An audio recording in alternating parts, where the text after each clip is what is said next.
let's talk.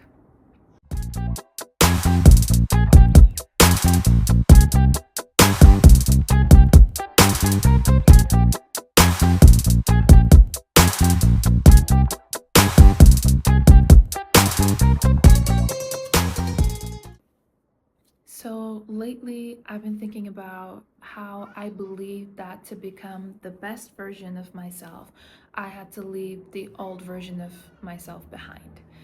And I don't think I was thinking about this really consciously, but I just came to the realization that that is my belief system and that is the root of how I'm doing things. So when I'm thinking about, oh, I want to learn a new skill, I want to be better at dancing salsa, I want to learn Spanish, I want to wake up earlier, I want to be a person who is more organized than how I am right now, all of these things feel so separate to who I am right now because that's not just who I am yet, because I didn't put the work in those habits yet. Yet is the key word here. But to become that person, you have to do those things until it becomes a habit and there's this like updated version of you. Oh, I used to not clean my house every week before, but now I do because I really worked on it and I came up with a Sunday reset routine and now I do that. But until you reach that point, it has to be a couple of Sundays where you like clean your house, right? Okay, we get the system. But I always thought, oh, it's because I'm procrastinating, it's because I'm tired, life is a lot, work is a lot, it's just hard to balance things, and all of these things are true and valid. But I kind of realized the root issue, it's not, we are all human, it's not an issue, but the root of it is because I'm scared to leave this me behind. It almost feels like when you become that person, it's a shinier, lighter, happier version of you that is kind of moved on from this life. And I'm afraid. I'm afraid to do that, which also came up in my therapy recently. I'm afraid of doing those things because there are so many things to be afraid about. Oh, am I worthy of this? Oh, what if challenges happen? Oh, what if I can't overcome them? Blah blah blah. Those are all separate conversations. But I'm also afraid that this me is gonna be left behind in this reality that she's gonna be stuck in forever because I moved on to where I think is better and who I think is better. And it's kind of like a glitchy way of thinking about it. Also, I just watched Stranger Things, like I binged the last season and the finale, which kind of pushed me to think about different realms and, parallel universes and times and all of that. So that kind of pushed this thought process to come forward. But it's almost like every decision that we make forms a parallel universe. And for example, let's say I'm craving ice cream, I go out to get ice cream. There is a parallel universe where I was too tired to go get ice cream and I just kept on sitting on my couch for another 2 hours and I didn't have ice cream that day. It feels like if I choose to work on these habits and I become successful at them, and it becomes a life where I'm more satisfied with myself and what I have accomplished, this me is gonna be stuck in the parallel universe, still dealing with the same problems and the same traumas and the same anxiety, and I'm not gonna be there to help her or hold her, which is a scary thought. And it's kind of freaky, it's scary. And I decided to do this video on this thought because literally I was thinking about this in a loop for a couple of days. And then one morning, one of my friends sent me an article, which I will link down below. Please read it. I think it's super interesting. And I really, really love that researchers are putting their effort and resources towards topics like this. I think it's super cool and real. And he sent me this article, and it says that researchers are now discovering that the decisions that we're making are not only influencing our future, but is influencing our past. And it was so, so, so, so refreshing to read that and to choose to believe in that, because it kind of was like a breath of fresh air while I was, dealing with all of this thought process on how it's so scary to move forward. So, the logic behind the article is this: when I'm making a decision today, for example, I'm like, oh, I'm gonna work on my Spanish because that's one of my New Year's resolutions. I'm learning Spanish and I want to become fluent in it.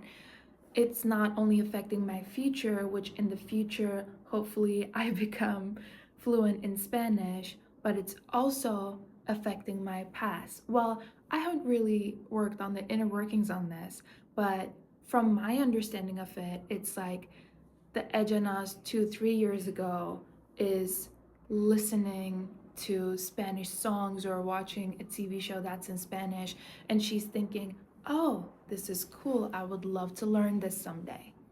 Because when I'm choosing to learn Spanish today, I'm not necessarily thinking about that specific TV show or that specific album that I listen to.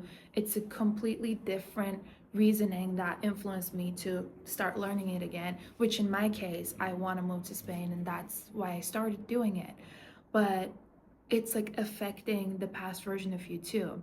So we don't think of time as something that's linear, but we think of it as, I think of it as almost like past, present, and future.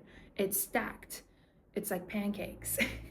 And when I'm making a decision in the present, it's happening at the same time. When future me is deciding something, it's happening at the same time.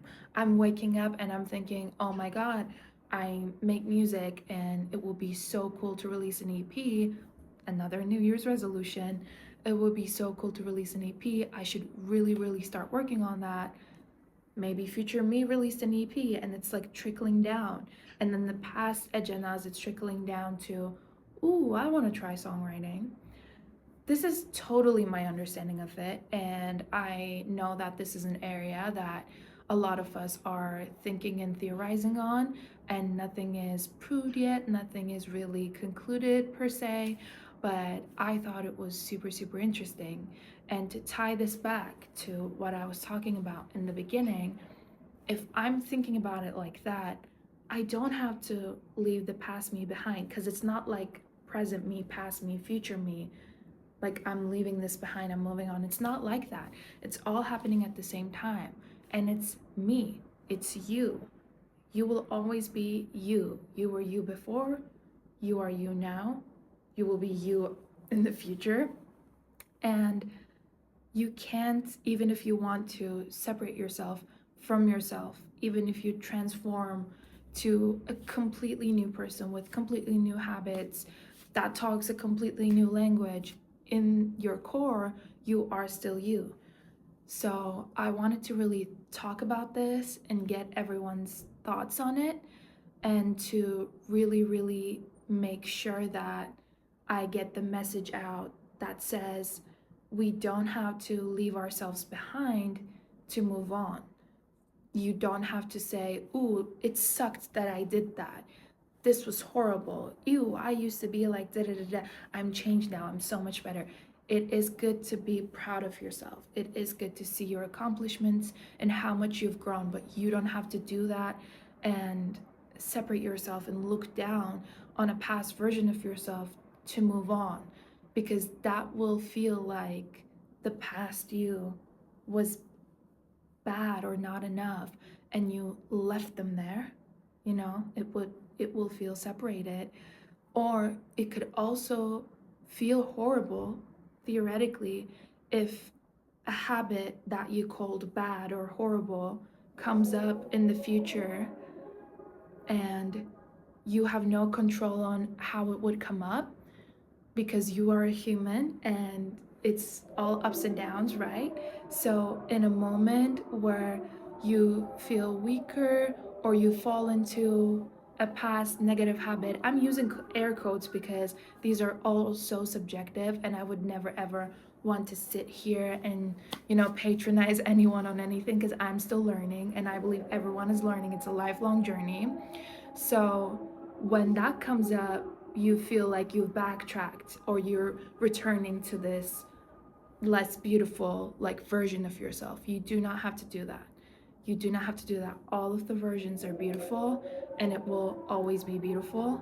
And we are all learning, and you don't have to leave yourself behind to move on and get better in life. I hope you connected with this, and I hope it sparks some conversation and a brainstorm. Let me know in the comments. Love y'all.